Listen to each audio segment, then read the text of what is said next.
Aloha, it's Christy with the Scrap-alicious Applique channel.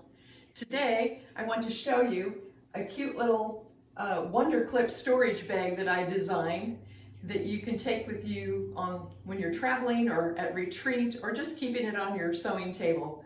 It has a zipper so that you can store your extra Wonder Clips inside, and it has little flaps so that you can clip on your Wonder Clips when you're actually using it in the middle of a sewing project. And there's an optional little zipper pull if you would like it. There's a free pattern for it. Just click on the link below the video and you can print it out. So if you want to learn how to make this, it's real easy. Just stay tuned and we'll get started. Okay, first I wanted to show you the construction a little closer.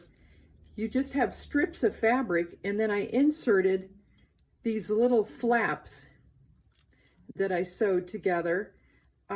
So it's fun picking out fabrics from the scrap bin that will make a nice contrast of light, medium, and dark, and then put some prints with stripes or polka dots or something, and then figure out what you want to do for the back. You could even piece this and make it scrappy. Just have fun with it. I decided a yellow zipper would look nice with a yellow ribbon on this fabric, and I made a little yo-yo zipper pull. That's optional, of course, but I'll show you how to make that as well. And then this particular bag I made with batting, so it's really thick and bulky. But at first I didn't like it, but now I really like it because when you get all the clips in there, then it's softer on your hand. They're not poking into your hand. But this next bag that I'm going to demonstrate with you today, I'm going to use real stiff interfacing. But in this particular bag, I used a real soft cotton batting. So it's your choice, whatever one you prefer. To get started, you need to print out your pattern, and it's on the link below this video, and there's directions for how to do everything, and it has all the supplies and everything you need, but I'll go over a few of the supplies here. The main thing you're going to need is you'll need 2 pieces of lining that are 6.5 by 6.5, and then you'll need a backing that you like. And if you're using stripe, pay attention to when you sew it onto the zipper, which direction it's going that you prefer. I like my stripes up and down. So you'll need 1 of that in 6.5. And then, like I said, your choice of interfacing or batting, and they're also 6.5-inch square. So you need 2 of those. And what else? Let's see. You'll also need, for the zipper tabs, a 2 3/4 by 2 1/4 piece of fabric that'll be cut in half, and it'll make these little zipper tabs on the end that we're going to be attaching to the zipper. And if you want to do the optional yo-yos for the zipper pull, you'll need a 4 1/4 and a 3-inch diameter circle of fabric in whatever colors you think will go well with your bag. I've already did my running stitch around the edge on these. And you'll need a zipper, a 7-inch zipper. And the reason you need a 7-inch zipper is because you're going to be trimming off these metal parts on the zipper here, because you're going to be cutting it a 1/4 inch shorter than the length of this and adding those zipper tabs. We'll talk about that later. And then some buttons, if you want to add them to your centers and the backing, like I did here of the zipper pull. And that's kind of it for supplies at the moment. We'll cover over more supplies in a second. Okay, so all these little strips in the pattern that you cut, here's the sizes for them. So the top piece is a little bit bigger than the others. just to give the bag more visual interest. And then you have these center flaps that are 2 inches by 5.5 inches. And then you have your center strips that divide those flaps that are 1.5 by 6.5. So you need 4 of those, 1, 2, 3, 4, and then these little flaps that you're going to fold. I think there's 5, 1, 2, 3, 4, 5, and then your top and your bottom pieces.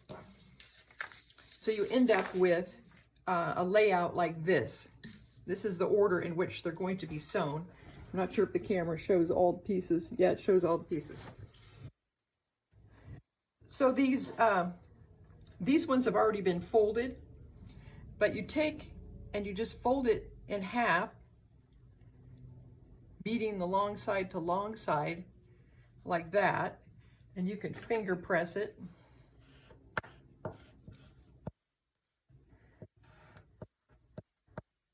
So finger press that, and you'll end up with this, and then you're just going to sew across the ends on a 1/4 inch.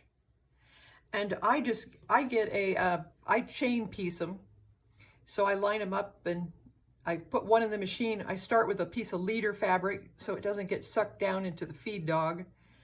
And then I chain piece, but I do a back stitch, one back stitch at the beginning and one at the end, one at the beginning, one at the end, because you don't want these, when you turn them, to become misshapen or fray. So it's important as you're doing your chain stitch, do it really slow and do that back stitch in the beginning and the end of each little piece. So you'll chain stitch them all together, and then when you take them apart, pull these pins out, you can then just flip. I clip the corner just a tiny bit so that to reduce that bulk there, and then flip it out. I love this Pearl Pereira tool for poking my corners. I don't like using scissors because sometimes I poke right through the fabric. So after you've poked those out, then just make sure you get your edges lined up just right. And then I finger press it. And after I get all my pieces finger pressed, then I'll take them all over to the ironing board and iron them nice and flat. So after you do that, I was going to show you about this Pearl Pereira tool. I love it. You can find it at P3 Designs website, Designs by Pearl Pereira. You can even type in Pearl Pereira Designs and she'll come up. But it's the applique and pressing tool that she sells. Seems like a lot of money, $15, but I have loved this since the day I bought it. It's been absolutely fantastic. So it's up to you. There's a lot of pressing tools out there, but I really like that one. The wood is nice and smooth, and just really like the feel of it in my hand. Okay, so now we're gonna put these back in order.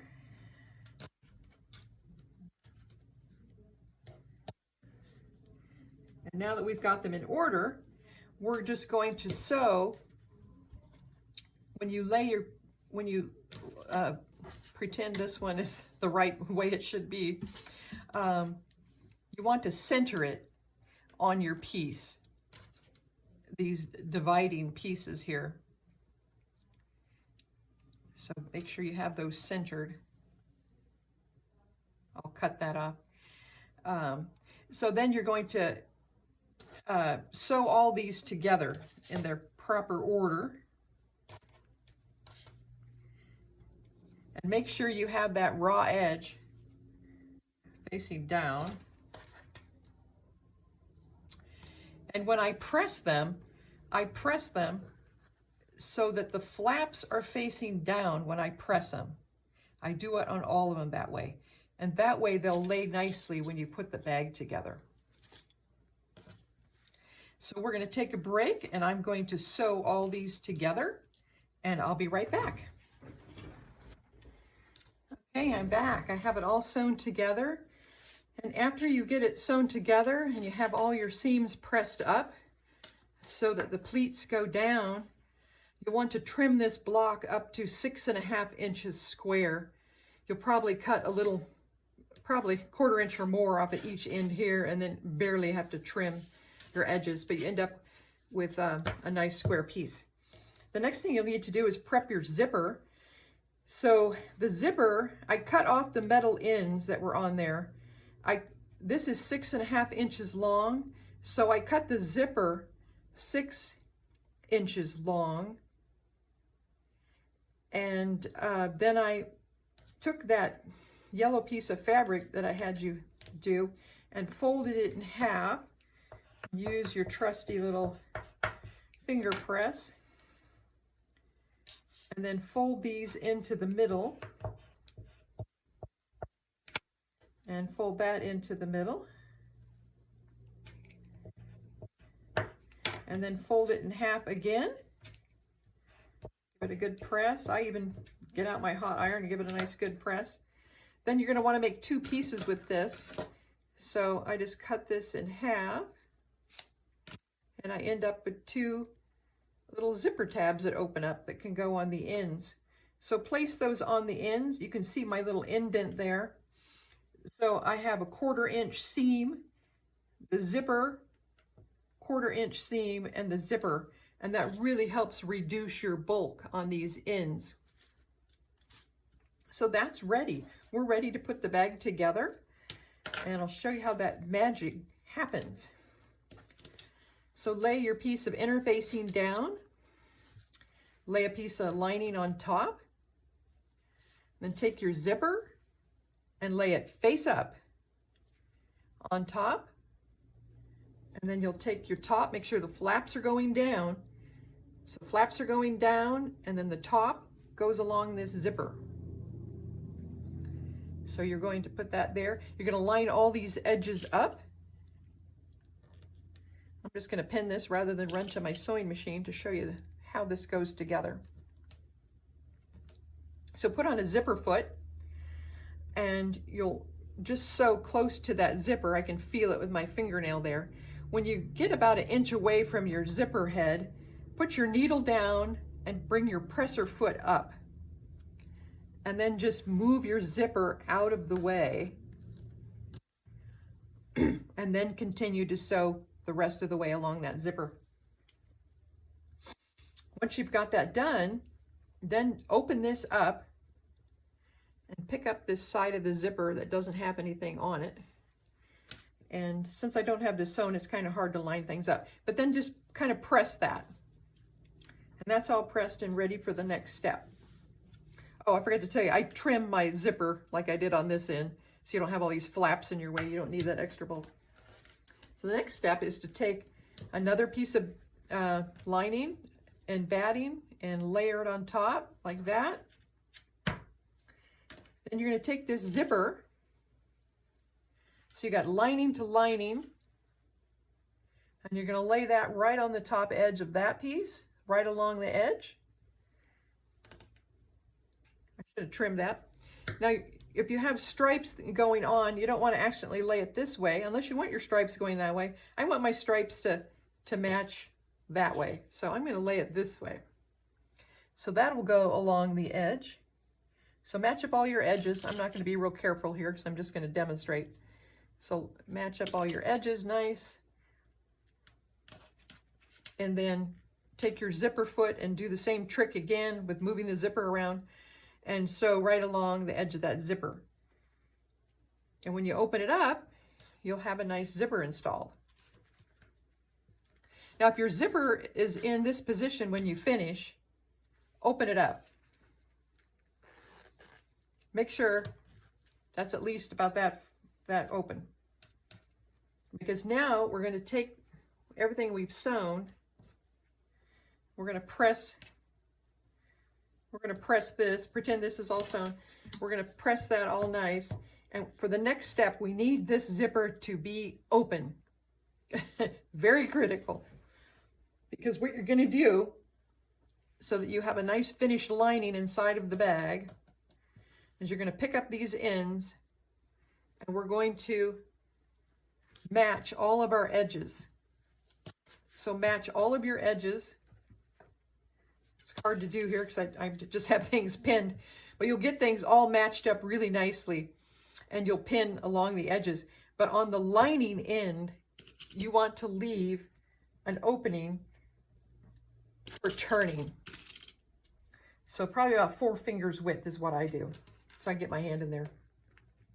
So you're going to do a 1/4 inch all the way around, 1/4 inch, 1/4 inch, and then stop.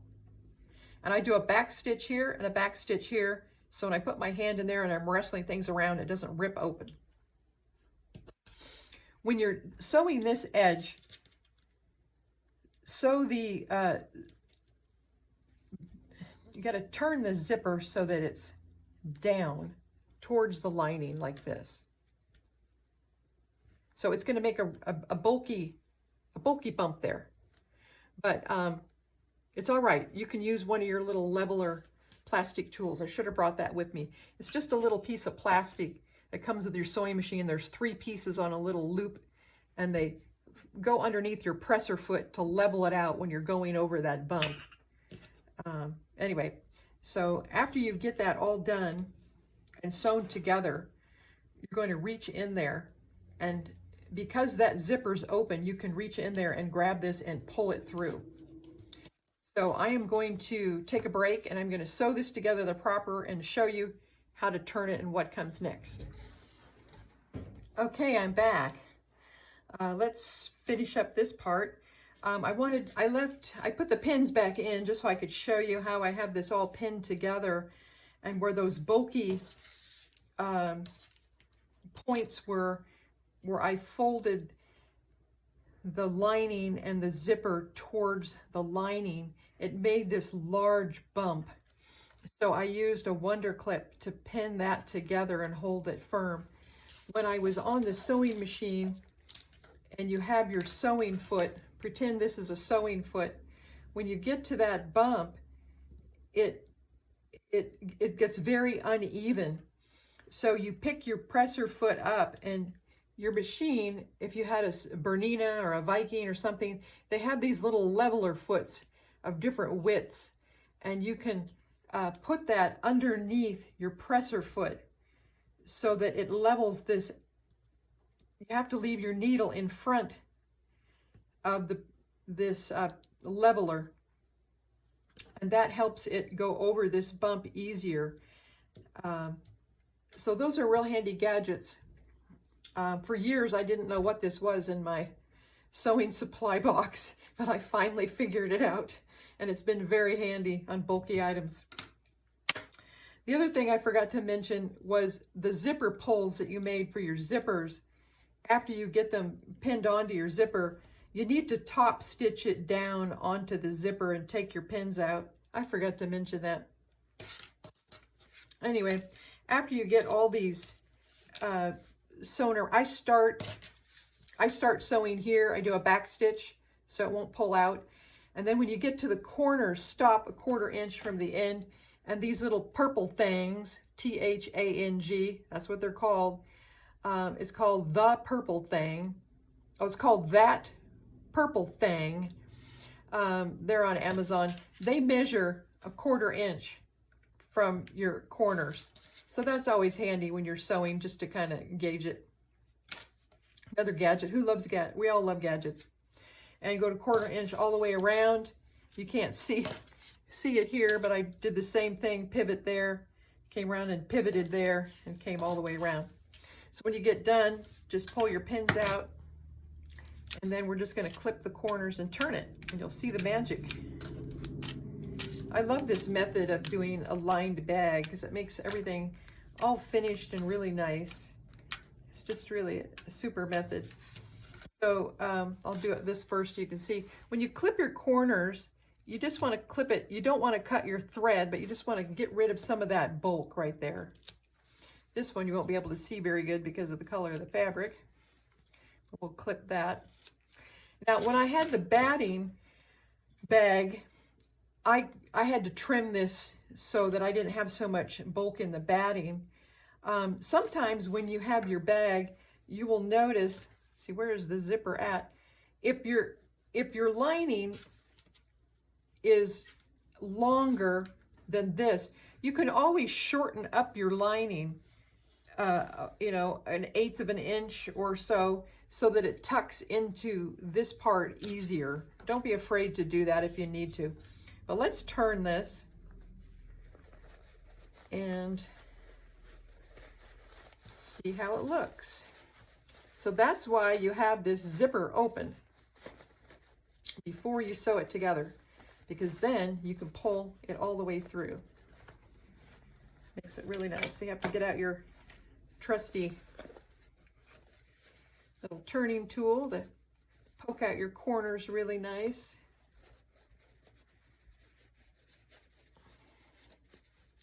Of course, nothing wants to cooperate when you're demonstrating. And then you have to get your hand way in there and kind of pull this down to get these corners out.